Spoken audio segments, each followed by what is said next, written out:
Okay, आज हम 9th class का पहला चैप्टर बायोलॉजी का इम्प्रूवमेंट इन फूड रिसोर्सेज, इसके बारे में मैं बताने जा रहा हूँ।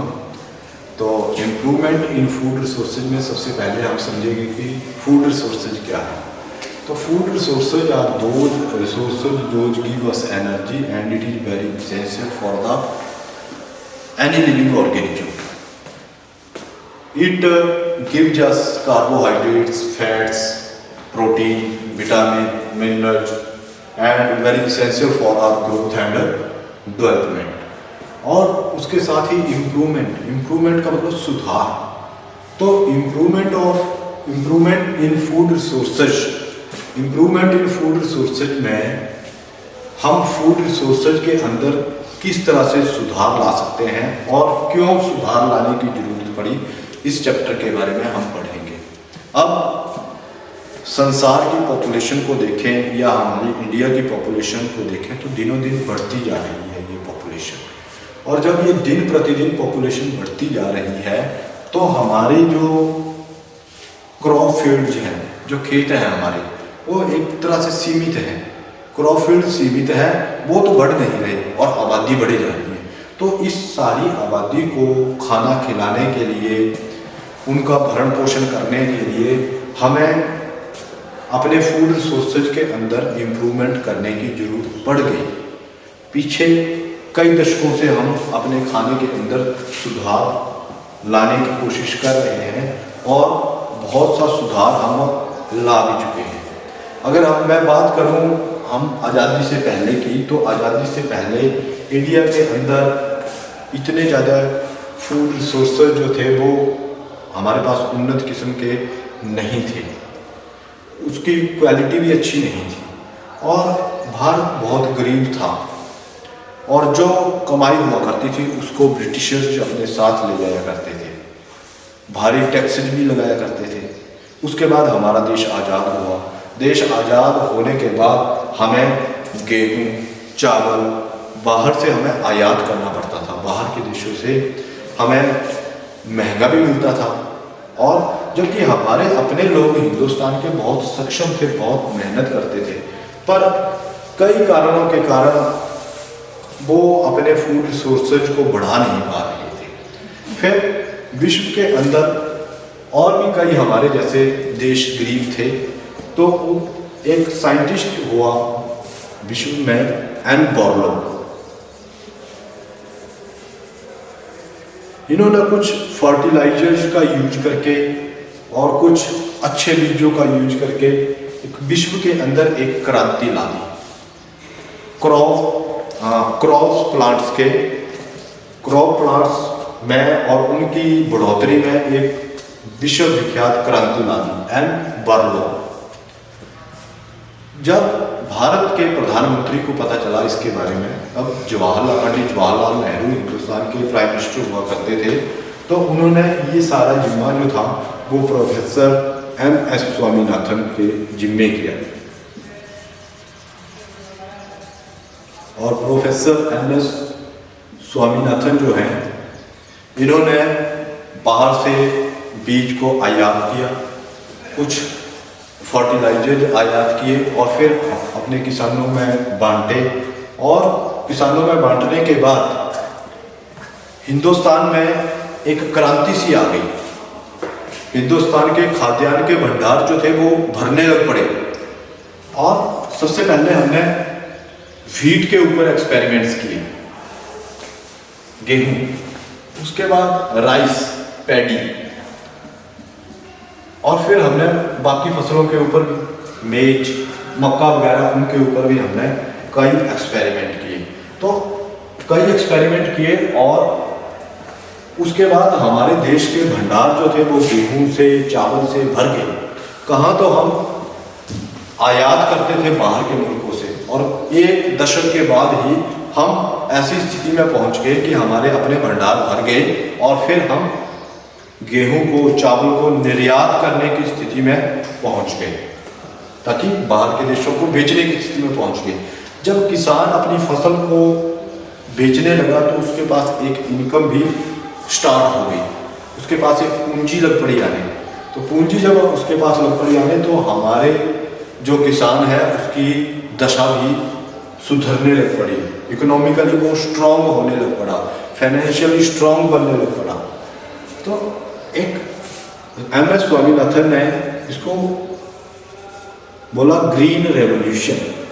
ग्रीन रेवोल्यूशन, ग्रीन रेवोल्यूशन जो है an enormous increase in the production of crop plants, an enormous increase in the production of crop plants like wheat, rice, maize is known as a green revolution. Internationally, L. Barlow is the father of the green revolution. But in India, जो कि professor MS. Swaminathan का बहुत बड़ा role था, इनको जनक कहा गया था, father of the green revolution in India. Bharat के अंदर ग्रीन रेवोल्यूशन का जो जनक कहा गया वो प्रोफेसर एम.एस. स्वामीनाथन को कहा गया। उसके बाद जो सेकेंड रेवोल्यूशन स्टार्ट की गई, जिसमें द फर्स्ट रेवोल्यूशन कि लोगों को गेहूं और आटा, गेहूं, चावल, मक्का ये प्रोवाइड किया जाए, ज्वार, बाजरा, ये जो खाने की जो बेसिक चीज़ है वो प्रोवाइड की जाए। उसके बाद जो सेकेंड रेवोल्यूशन स्टार्ट की गई वो थी वाइट रेवोल्यूशन। वाइट रेवोल्यूशन जो स्टार्ट हुई, इसका जो श्रेय लगता है वो वर्गीज कुरियन को लगता है। वर्गीज कुरियन एक गुजरात के रहने वाले थे और उन्होंने वहां पर एक कोऑपरेटिव सोसाइटी चलाई और लोगों से दूध इकट्ठा, कोऑपरेटिव सोसाइटी का डेयरी चला दी, डेयरी चला दी और उस डेयरी के अंदर वो उन्होंने लोगों से दूध इकट्ठा करना शुरू किया। दूध इकट्ठा जब लेने लगे वो, तो लोगों को वो कुछ पैसे भी देते थे जो इससे दूध खरीदा करते थे, तो उनकी इनकम होने लगी। उसी तरह से गुजरात के एक गांव से दूसरे गांव में ये बहुत जल्दी फैल गया और जल्दी फैलने के कारण लोगों को पता चल गया कि किस तरह से इकोनॉमिकली जो है वो स्ट्रॉन्ग होते हैं, इकोनॉमिकली लोग स्ट्रॉन्ग हो पाते हैं और फिर ये पूरे हिंदुस्तान में फैल गए। तो जो वी कुरियन है उन्होंने अमूल, आप ऐड भी देखते हो आजकल टीवी में बहुत आ रही है, अमूल कोऑपरेटिव सोसाइटी स्टार्ट की और ये ना केवल गुजरात, ना केवल हिंदुस्तान पर पूरे संसार में मशहूर हुई और उसके बाद कई डेयरी स्टार्ट हो गई और लोगों को दूध बेच के उनकी एक इनकम भी स्टार्ट हो गई। उसके बाद जब तीसरे नंबर पे जो रेवोल्यूशन स्टार्ट हुई उसको हमने बोला ब्लू रेवोल्यूशन।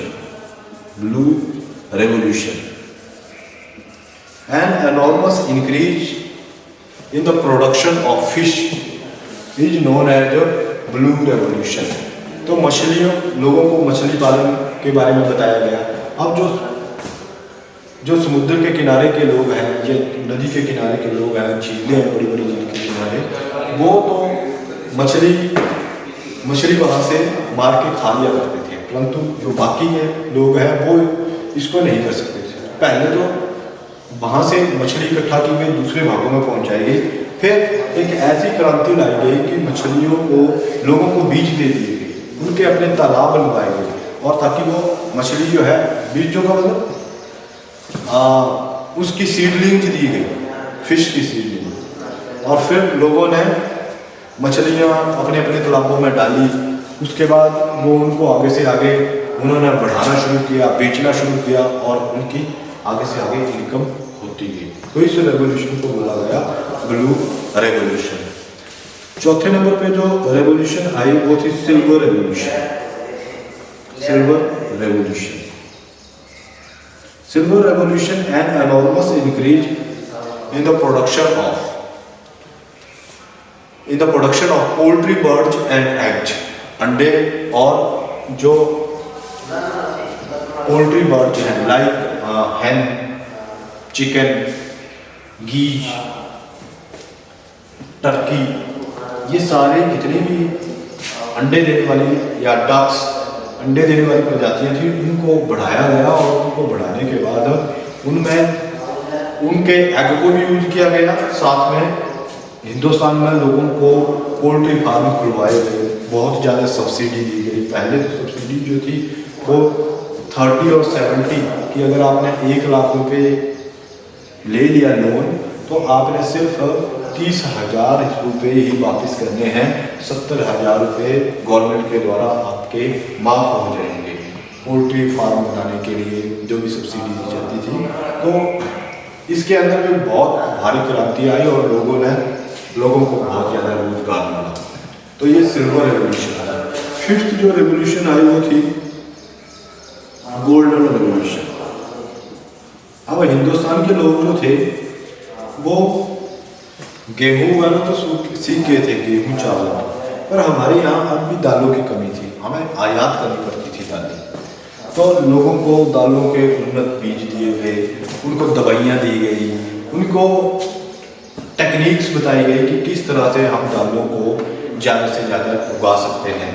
तो उसको बोला गया golden revolution. An enormous increase in the production of pulses is known as a golden revolution. फिर हिंदुस्तान में लोगों के अंदर कोई कमी नहीं रह गई, लोग दाल के साथ खाना खाने लगे। Then the next revolution is the yellow revolution. Yellow revolution, yellow revolution जो है इसमें an enormous increase in the production of oil seeds. Oil seeds में मस्टर्ड हो गई, सरसों हो गई, जिसमें मस्टर्ड, सरसों, तिल हो गई, सूरजमुखी हो गया, जिसमें जो जितने भी ऐसे सीड जिससे हमें तेल मिल सकता था उसको हमने बोल दिया येलो रेवोल्यूशन। तो ये कुछ रेवोल्यूशन थी जिनको हमने डिस्कस किया। कल इस चैप्टर का हम आगे का हिस्सा पढ़ेंगे।